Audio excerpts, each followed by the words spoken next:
Hello दोस्तों, आज nursing note 2 channel में आप सभी लोग का स्वागत है। आज हम बात करेंगे chapter number 7 unit 7 equipment and linen.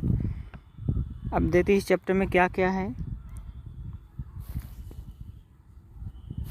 तो इक्विपमेंट एंड लिनेन, सबसे फर्स्ट आता है इंट्रोडक्शन, फिर type of equipment, linen, glassware, furniture, indent, maintenance and inventory, student evolution, equipment, care and maintenance of equipment, rubber goods, plastic, stainless steel and terminology. इस chapter में हम इस point पर बात करेंगे। तो आज हम केवल लिनेन तक ही बात करेंगे हमारा फर्स्ट लेक्चर में, और भी हम नेक्स्ट लेक्चर में हम और आगे की बात करेंगे। तो चलते हैं, हम स्टार्ट करते हैं। इक्विपमेंट एंड लिनेन, इनका पहले हम इंट्रोडक्शन देखते हैं, फिर इक्विपमेंट, फिर टाइप ऑफ इक्विपमेंट।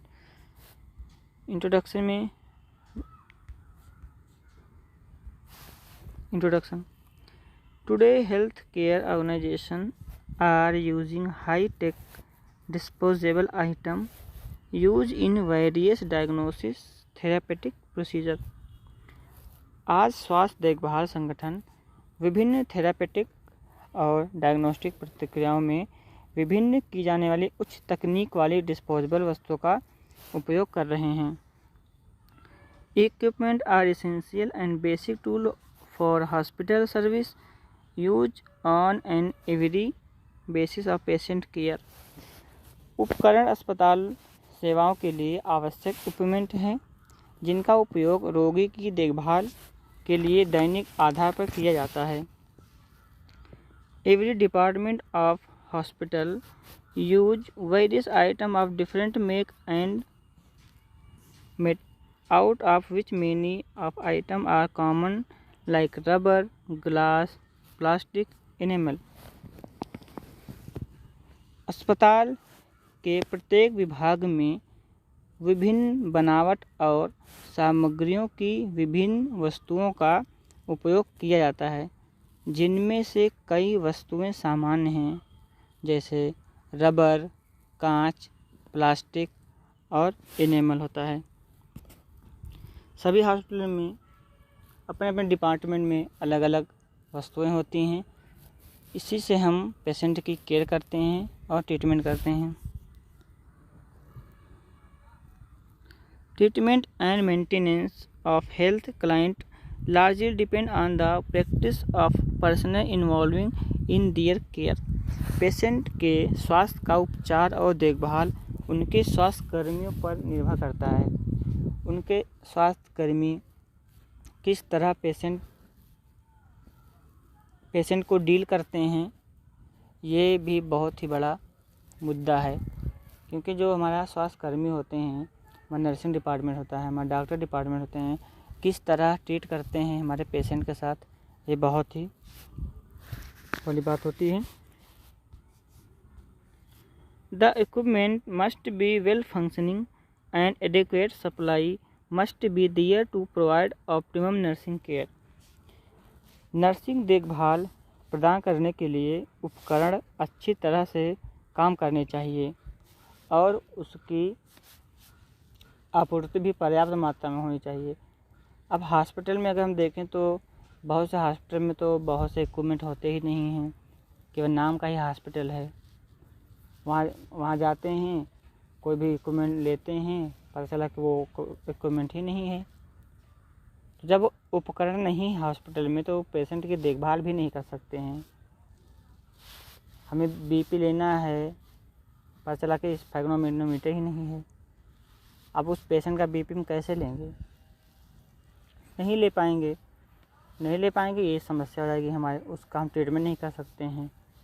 तो पहले तो हम पेशेंट का देखेंगे कि उसका आइडेंटिफाई क्या करें, उसको क्या हुआ है। तो हमारे पास जब वो सामान ही नहीं है, उपकरण ही नहीं है, तो हम कैसे उसको ट्रीट करेंगे? तो हम ट्रीट नहीं कर पाएंगे। अब चलते हैं इक्विपमेंट में। Equipment it refer to various device, tool, instrument that are use in hospital and health worker. यह विभिन्न उपकरणों को संदर्भित करता है जो अस्पतालों और स्वास्थ्य देखभाल कार्यों में उपयोग किए जाते हैं। जो हमारा टूल होता है, उपकरण, अगर वो नहीं होगा तो हम सही से देखभाल नहीं कर सकते पेशेंट की। इसलिए बहुत ज़रूरी कि हॉस्पिटल में पर्याप्त मात्रा में उपकरण होने चाहिए, जिससे हम पेशेंट की अच्छे देखभाल कर सकें, अच्छे से ट्रीटमेंट कर सकें और अच्छे से उसका डायग्नोसिस कर सकें, जिससे पेशेंट अच्छा होकर अपने घर जा सके। हमारा उद्देश्य यही होता है कि पेशेंट को अच्छे से हमें ट्रीट करना है और जितना जल्दी हो सके उसको हम नॉर्मल पोजीशन पर ला के छोड़ना है। तो बात करते हैं टाइप ऑफ इक्विपमेंट। टाइप कौन कौन से टाइप होते हैं हमारे इक्विपमेंट के। तो 2 type of equipment there are. यहाँ पर 2 टाइप के इक्विपमेंट दिए हैं। नंबर पहला है डिस्पोजेबल, नंबर दूसरा है रीयूजेबल। डिस्पोजेबल का मतलब होता है हम कोई भी आइटम को केवल एक बार ही यूज़ कर सकते हैं, उसके बाद वो ख़राब हो जाएगा, इन्फेक्ट हो जाएगा, उसके बाद हम उसको यूज नहीं कर सकते। जैसे ग्लव्स हो गया, सिरिंज हो गई, नीडल हो गई, कॉटन हो गया, कॉटन स्वैब हो गया, ये सब केवल हम एक बार ही पेशेंट पर यूज़ करेंगे, उसके बाद हम उसको फेंक देंगे। तो the item which are throw by using once, केवल एक बार ही हम उसको यूज करेंगे, उसके बाद हम उसको डिस्कार्ड कर देंगे। तो दूसरा हमारा होता है reusable. Reusable means item which can be use again and again even when use once. The clean, disinfected, sterile before and after use. Reusable का मतलब होता है हम कोई भी चीज़ को बार बार यूज कर सकते हैं, बस हमें ये ध्यान देना होगा कि वो क्लीन हो, डिसइंफेक्टेड हो और स्टेराइल हो। हमें यूज़ करने के पहले और यूज़ करने के बाद भी हमें उस इक्विपमेंट को स्टेराइल, क्लीन एंड डिसइंफेक्टेड करके ही रखना है।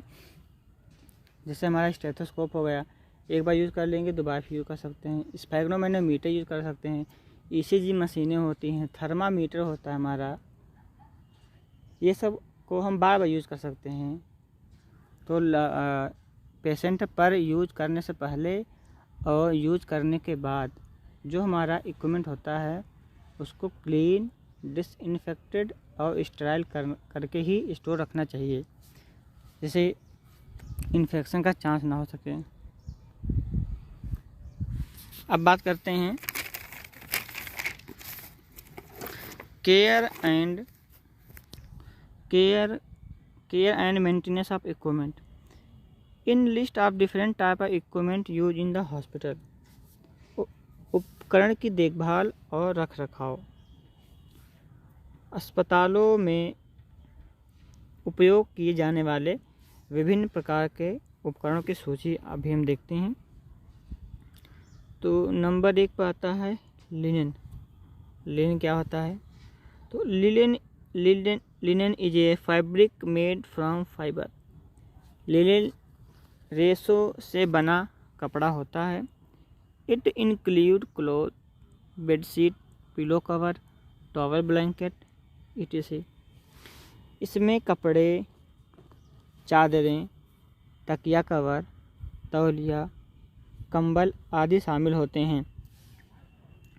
Cotton is most preferred and frequently use material as it is cheaper and more comfortable.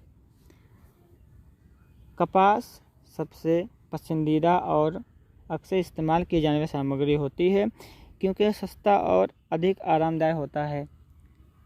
ये इजीली अवेलेबल भी हो जाता है मार्केट में, इसलिए काफ़ी अच्छा भी होता है। कॉटन का ही यूज़ करना चाहिए। कॉटन को हिंदी में कपास बोलते हैं।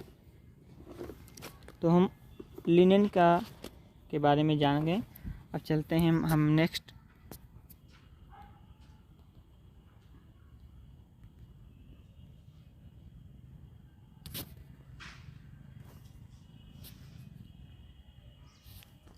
अब बात करते हैं linen use in hospital setup. Hospital setup में कौन कौन से लिनेन यूज होते हैं? तो फर्स्ट है बेडशीट है, ब्लैंकेट है, कर्टेन या स्क्रीन बोल सकते हैं।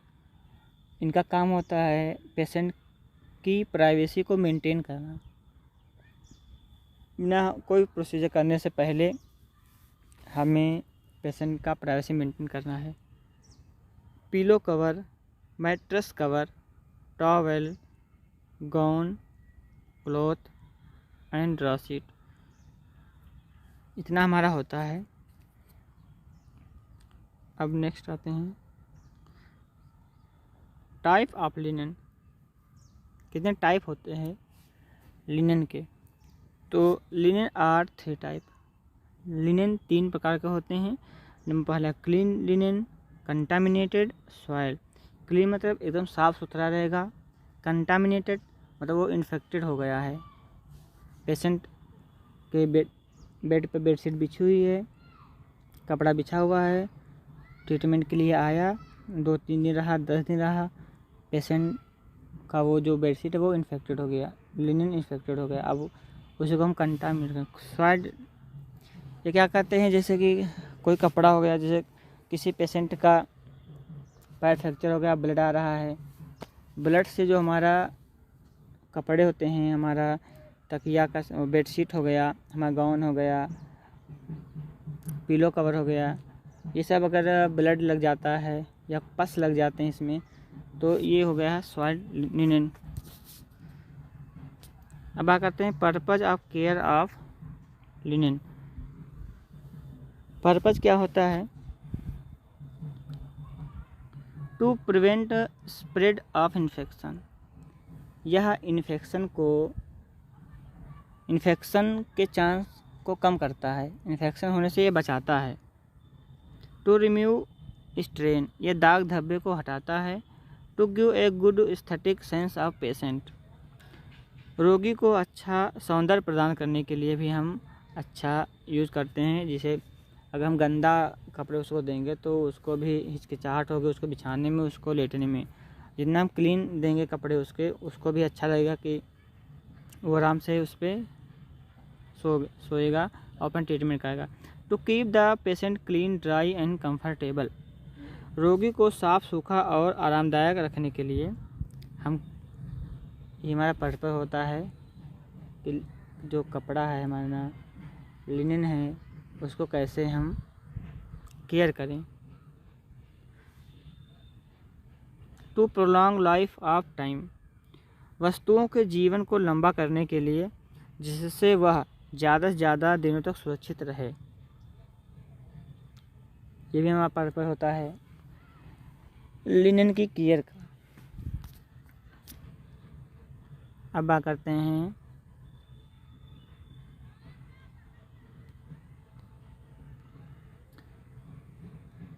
Remove of stain from linen. कोई भी दाग धब्बे अगर कपड़े पर लग गए हैं तो उसको कैसे हम हटाएं, उसके बारे में बात करते हैं। ब्लड स्टेन, अगर कोई हमारा कपड़े पर ब्लड लग गया हो तो सोक इमीडिएटली इन कोल्ड वाटर, तुरंत हमें उस कपड़े को ठंडे पानी में डुबा देना चाहिए। When the stain is disappear, जब स्टेन डिसअपेयर हो जाए, जब स्टेन ख़त्म हो जाए। वॉश देन इन वार्म सोपी वाटर, तो हमें उसमें गर्म सोपी वाटर में उसको धुलना चाहिए। If it is old stain, अगर बहुत ही पुराना स्टेन दाग धब्बे हैं नहीं निकल रहे हैं तो soak them in a mixture of hydrogen peroxide and ammonia, तब हमें अमोनिया और हाइड्रोजन पेरोक्साइड के मिक्सचर में उसको डुबो देना चाहिए। For thick blood stain on the mattress apply a thick paste of starch and water and allow the stain in the sun. अगर कोई थिक दाग धब्बा है हमारे कपड़ों पर तब हमें स्टार्च और वाटर का थिक पेस्ट बनाकर उस दाग वाले पोर्शन में रख देना चाहिए और उसको हमें धूप में टांग देना चाहिए जिससे वो सूख जाएगा। उसके बाद when the paste is dry, जब paste when the paste dry, जब पेस्ट सूख जाए और उसका कलर उतर जाए तो ब्रश आप देम स्टेन, फिर उसको ब्रश से हम धुल देंगे, वो हमारा दाग धब्बा निकल जाएगा। अब बात करते हैं इंक स्टेन।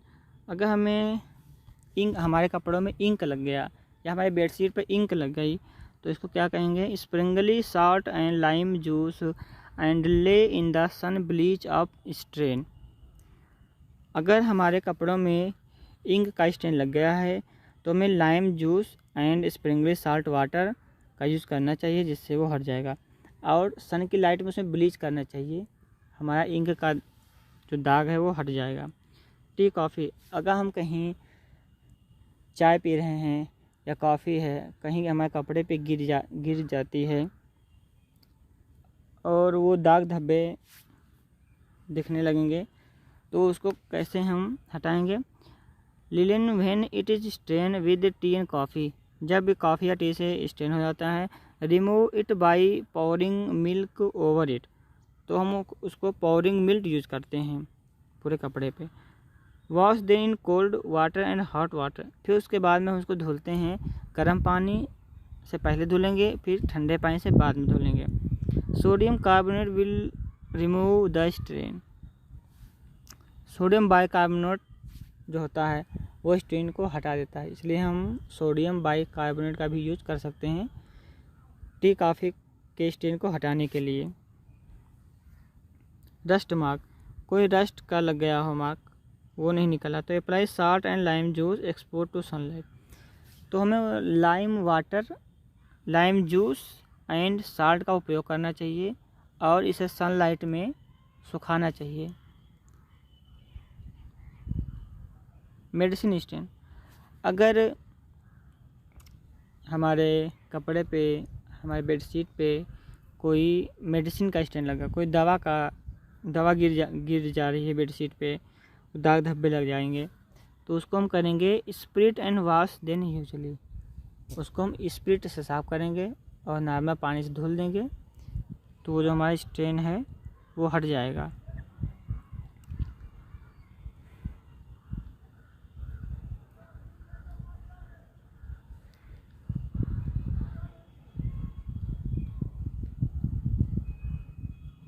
अब बात करते हैं हम principle of care of linen. Linen की देखभाल और उनके सिद्धांत क्या क्या होते हैं, कैसे हम लिनन की देखभाल करेंगे और क्या क्या प्रिंसिपल होते हैं जो लिनन के सिद्धांत में काम आते हैं। तो पहला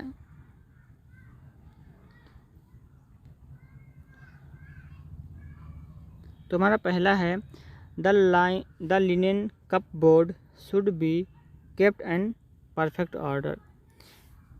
जो हमारा लिनन कप होता है, कप बोर्ड को सही क्रम में रखना चाहिए, जिससे हम कभी भी अगर यूज कर सके तो हमें आसानी से उपलब्ध हो सके।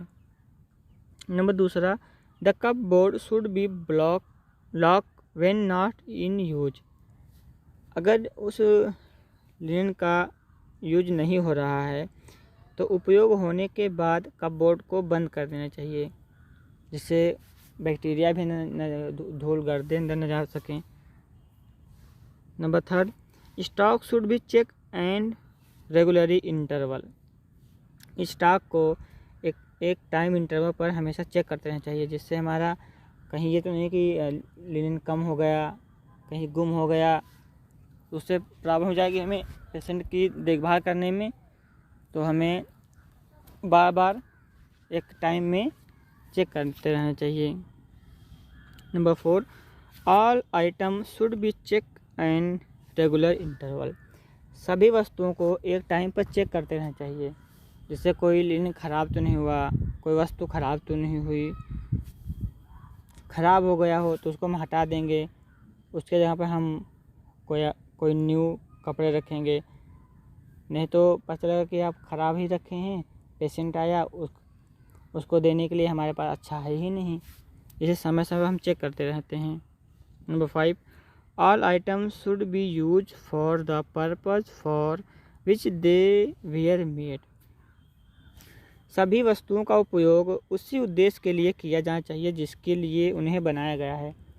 जैसे हम बात करते हैं किसी भी चीज़ का ले लेते हैं, मैकिंटॉश का ले लेते हैं, तो मैकिंटॉश का यूज़ करते हैं किसी वेट होने से बचाने के लिए। जैसे हमारा बेडशीट है, उसको गीला ना होने पर बेडशीट के ऊपर मैकिंटॉश को बिछा देते हैं, जिससे हमारा नीचे की बेडशीट गीली ना हो। और अगर हम मैकिंटॉश का यूज़ पर्दा बना लिए, कहीं हमें काम लगा उसमें लगा लिए, तो मैकिंटॉश का काम होता है किसी भी गीले चीज़ को होने से बचाने के लिए हम पर्दा बनाए बैठे हुए हैं।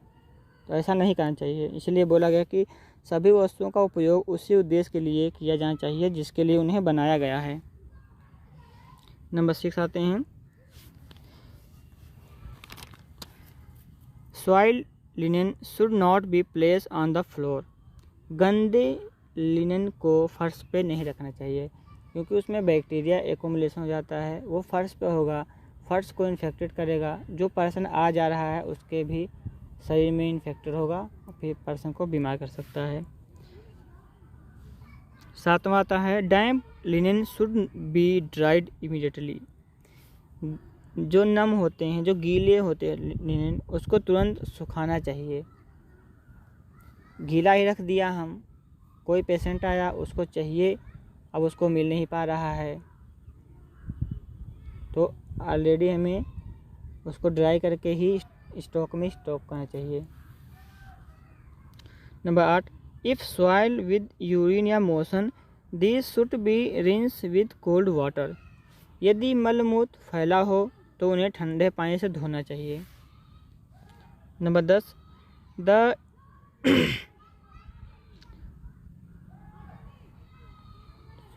Number 9, remove the stain when standing in unwearable old linen should be use. दाग वाली जगह पर पुराने लिनेन का उपयोग करना चाहिए, जिससे हमारा जो नया होता है लिनेन वो बच सके, नहीं तो वो भी इन्फेक्ट हो जाएगा, वो भी ख़राब हो जाएगा। इसलिए अगर हो सके जहाँ दाग वगैरह लगे है वहाँ पुराना ही कपड़ा हम यूज करें। Number 10, the infected linen should B disinfected first. जो हमारा लिनेन होता है इन्फेक्ट हो जाता है, गंदा हो जाता है, तो उसको हमें धुलकर सुखाना चाहिए। उसके बाद में हम उसको डिसइंफेक्टेड करना चाहिए, तभी हम दोबारा पेशेंट को देंगे यूज करने के लिए। नंबर 11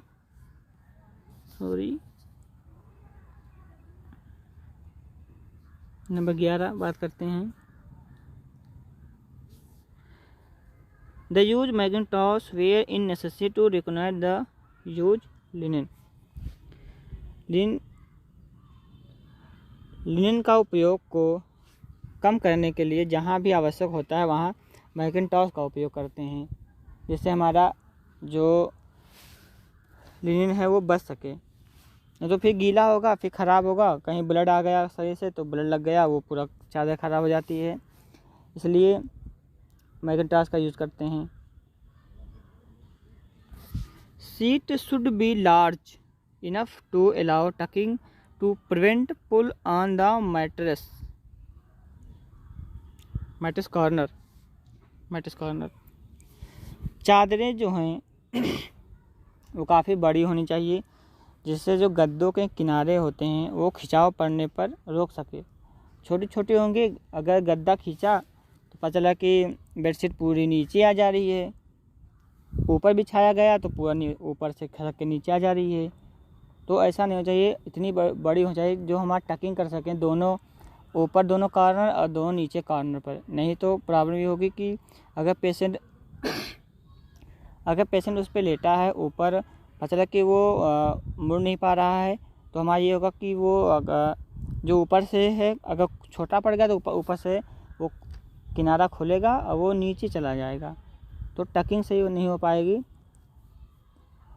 फिर जो बेड है वो प्रॉपर से टाइडी भी नहीं दिखेगा, इधर उधर रहेगा। जब टकिंग नहीं हो पा रहा है, हमारा छोटा चादर है, फिर उसमें यही समस्या होगी। इसलिए काफ़ी लॉन्ग होना चाहिए, जिससे हमें टकिंग कर सकें और अच्छे से उसको टाइडी बेड कर सकें हम। अब बात करते हैं नंबर 13 की। Soak very soiled linen in warm soapy water for 15 minute. तो अत्यधिक मैले लिनन को 15 मिनट के लिए गर्म साबुन के पानी में भिगो कर रखें। अगर गर्म पानी के साबुन जब भिगो कर रखेंगे तो जो उसका मैलापन होता है वो फूल जाएगा, और जितना जल्दी वो फूल जाएगा उतना जल्दी वो कपड़ा हमें आसानी से धुल पाएंगे। नहीं तो उसमें अगर गंदगी जमी रहती है, फिर हम अगर साबुन से करेंगे तो वो क्लीन नहीं हो पाएगा, क्योंकि वो एकदम एक्यूमुलेशन हो गया है ना, तो सही नहीं पाएगा। इसलिए हम क्या करते हैं कि पहले उसको डिप करेंगे वाटर में, हॉट वाटर में डिप कर देंगे साबुन के। फिर उसके बाद में जब उसको हम क्लीन करेंगे तो जो डस्ट पार्टिकल है वो ऊपर आ जाएंगे और आसानी से वो फ्री हो जाएंगे। नंबर 14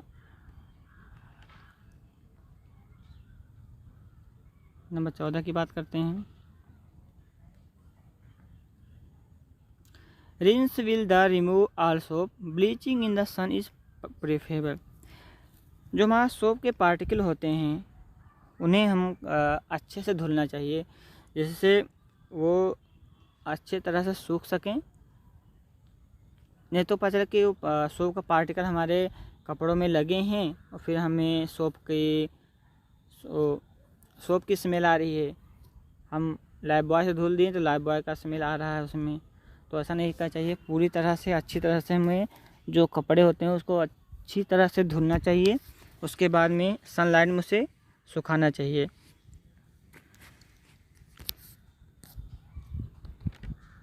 अब चलते हैं हमारे नेक्स्ट।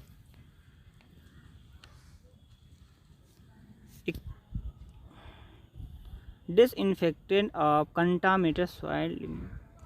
हम इसमें बात करते हैं, अगर कोई हमारा कपड़ा इन्फेक्शन हो गया हो या उस कपड़े में ब्लड हो या पस है वो लगा है, तो उसको हम कैसे डिसइंफेक्ट करेंगे, जैसे हम उसको दोबारा यूज में ला सकें। तो पहला है always use laundry trolley for collecting contaminated linen. हमेशा ये याद रखना चाहिए कि जो हमारा कंटामिनेट लिनन होता है उसको जब हॉस्पिटल से कलेक्ट करते हैं तो उसके लिए ट्रॉली होनी चाहिए। जो लॉन्ड्री की ट्रॉली आती है उसमें हमें कलेक्ट करके लेके जाना है। ये नहीं कि अब हम कंटामिनेटेड उठा लिए हैं लिनन, अब उसको फर्श में फेंक दे रहे हैं। हॉस्पिटल में ऐसे ही होता है, हम भी देखे हैं, आते हैं इन्फेक्टेड लेकर फर्श पे ही फेंक देते हैं। अब उसमें फेंक देते हैं, फिर उसमें का जो बैक्टीरिया है, जो इन्फेक्शियस एजेंट हैं, वो हमारे फर्श पे आ जाते हैं। वो ट्रॉली नहीं लेके आते हैं, इसलिए ट्रॉली लेकर ही आना चाहिए, जिससे हमारा जो इन्फेक्शियस पार्ट होता है वो फर्श पे ना जाए और दूसरे को भी इन्फेक्टेड ना करे। Number 2, it should not be put on the floor. हमने आपको बताया कि जो हमारा कंटामिनेटेड या सॉइल्ड लिनन होता है उसे हम फर्श पे नहीं रखेंगे, नहीं तो वो फर्श भी कंटामिनेट होगा और वहाँ के पेशेंट को भी जाएगा। Number 3, dip the linen in a bucket containing 0.5 solution of chlorine for 10 minute. अब क्लोरीन के 5% सॉल्यूशन एक बकेट में ले लेते हैं। उसमें जो लिनन हमारा होता है सॉइल्ड या कंटामिनेटेड, उसको 10 मिनट तक डिप कर देंगे, जिससे हमारा जो इन्फेक्टेड पार्ट होता है वो रिमूव हो जाता है। फिर उसे हम अच्छे से धुल लेंगे। Rinse it in water and dry in sun. उसे हम वाटर से अच्छी तरह धुलेंगे, उसके बाद में उसको हम सनलाइट में सुखा देंगे। उसमें से पूरी तरह वो इन्फेक्टेड पार्ट हट जाएगा, वो डिसइंफेक्ट हो जाएगा। Send the autoclaving. Autoclaving machine आती है, उसकी हम फ़ोटो आपको दिखाएंगे, उसका काम भी बताएंगे। अभी आप सुन लीजिए ऐसे ही। ऑटोक्लेविंग मशीन होती है इन्फेक्टेड पार्ट को हटाने के लिए, उसी में ये साफ भी होता है। जितने भी इन्फेक्टेड लिनन जाते हैं, सॉइल्ड लिनन जाते हैं, वो वहीं पर डिसइंफेक्ट होके आते हैं। 6 number, after disinfecting the linen store them A appropriate cupboard. जब हमारा लिनन डिसइंफेक्ट होके आ रहा है तो हमें उसको अच्छे स्थान में रखना चाहिए, अच्छे कपबोर्ड में रखना चाहिए, जिससे वो बार दोबारा इन्फेक्ट ना हो। क्योंकि पेशेंट आएगा, उसको हम देंगे और वो पहले से अगर इन्फेक्टेड है और फिर हम उसको उस पेशेंट को ठीक करने के लिए आया है, वो पेशेंट ठीक होने आया है, अब हम उसको और इन्फेक्शन दे देंगे, वो और बीमार पड़ जाएगा। इसलिए पेशेंट की पूरी तरह ध्यान रखना है। हमें जो भी उसको कपड़े देने हैं, जो चादर देनी है, बेडशीट देनी है, कुछ भी देना है, उसे हमें एकदम स्टेराइल देंगे, डिसइंफेक्ट करके ही देंगे, जिससे उसकी ज़िंदगी बच जाए। तो ये बात हो गई इक्विपमेंट एंड लिनन की। ये हमारा पार्ट 1 वीडियो है। अब इसके बाद हम आपको पार्ट 2 को वीडियो भी लेके आएंगे, इसी के आगे कंटिन्यू करेंगे। वीडियो अच्छी लगे तो वीडियो को लाइक कीजिए, वीडियो को शेयर कीजिए और चैनल को हमारा सब्सक्राइब करिए, जिससे हम अच्छे वीडियो भी आपको प्रोवाइड कर सकें। और कोई क्वेश्चन हो, कोई डाउट हो तो आप कमेंट ज़रूर करिए। उस क्वेश्चन का आंसर हम आपको ज़रूर देंगे। आज के लिए इतना ही। Thank you.